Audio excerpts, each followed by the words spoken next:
Hello, welcome back. This is the Strand. Covent Garden.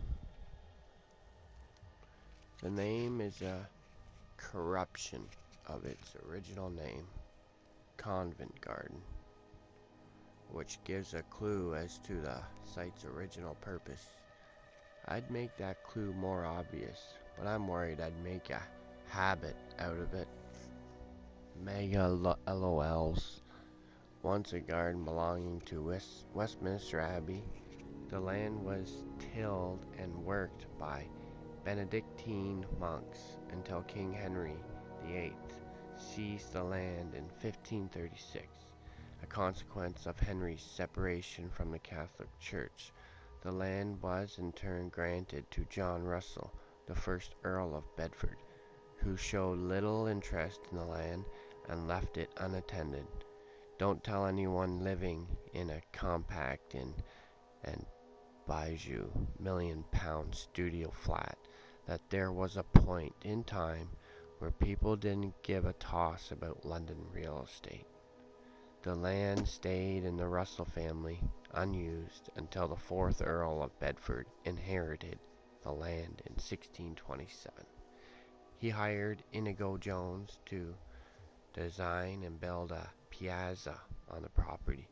The project, inspired by the piazzas of Italy and the first of its kind in England, was completed in 1631 and remains to this day the very best place in England to go if you want to see men sprayed silver standing very still and expecting to be paid for it. The earliest reference to Covent Garden as a market dates back to 1654. For roughly 16 years, the market that operated there was an informal organization. Samuel Pepys reports seeing an Italian puppet show in the piazza in 1662, indicating more activities occurred at Covent Garden at this time than just trade. King Charles II formally granted the Earl of Bedford market rights in 1670, officially allowing the landowner to profit from the business that occurred on his property. The Covent Garden market was moved to a new location south of the Thames in 1974.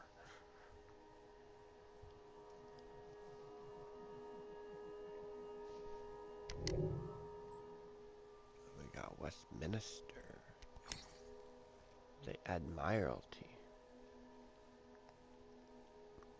The first ever designed office building in London, the Admiralty, also known as Ripley Building for its designer, Thomas Ripley, was built in 1726 for a now defunct organization called, appropriately, the Admiralty. It's amazing how they come up with this stuff. Anyway, the Admiralty served as the authority in charge of the Royal Navy, which is just what you'd expect from an organization called the Admiralty. The U-shaped building contained a boardroom, staterooms, and apartments for the lords of the Admiralty. This allowed those lucky prancing lords to live and work from home, probably doing absolutely bloody nothing, making them very much the freelance web designers of their day. By 1759, the city had widened the street in front of the Admiralty, which cut into their courtyard. The lords of the Admiralty commissioned a new facade to run along the street. The Admiralty screen, as it's called, is still there today, hiding the dull administrative building behind it with Greek classicism, my least favorite kind of classicism.